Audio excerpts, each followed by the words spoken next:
أهمية الشراكة الاستراتيجية الخاصة بين مجلس التعاون والمملكة المغربية وتنفيذ خطة العمل المشتركة وعلى مواقفه وقراراته الثابتة الداعمة لمغربية الصحراء والحفاظ على أمن واستقرار المملكة المغربية ووحدة أراضيها. المجلس الأعلى على وصول الرئيس السوري بشار الأسد إلى مطار جدة في المملكة العربية السعودية للمشاركة في قمة الجامعة العربية. طبعا هذه الصور التي تظهر الآن على الشاشة هي وردت قبل قليل، وهي لوصول الرئيس السوري، وكما تشاهدون هو يصافح بعض المسؤولين العرب وأيضا أمين الجامعة العربية أحمد أبو الغيط والعديد من الشخصيات في استقباله في المطار.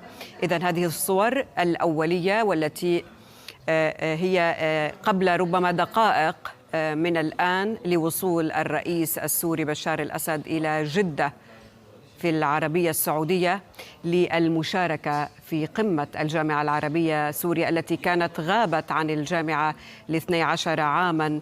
اليوم تعود للمشاركة في هذه القمة. طبعا وصول الأسد كان يترقبه الجميع، ومشاركة الأسد هي كانت يتحدث عنها الكثير بأنه سيشارك أو لن يشارك، وهو يصل الآن إلى جدة للمشاركة في قمة الجامعة العربية التي ستعقد يوم غد الجمعة في جدة السعودية.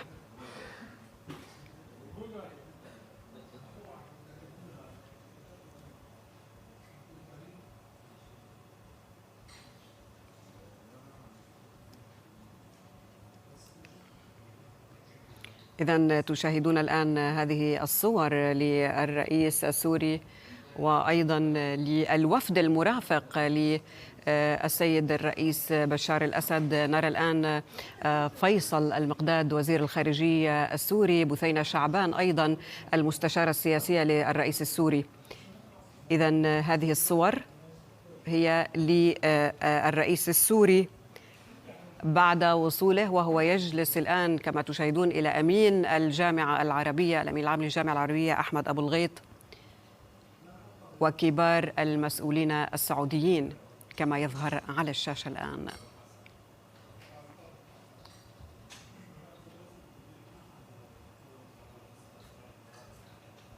طبعا الكثير من الملفات ربما يترقبها الشارع السوري، القرارات ربما التي ستصدر عن هذه القمة، أيضا في انتظارها الكثير من السوريين، ربما على رأس من ينتظر هذه القرارات والذين يعولون ربما على الكثير من جراء هذه العودة إلى سوريا، إلى الجامعة العربية بعد انقطاع لمدة 12 عاما.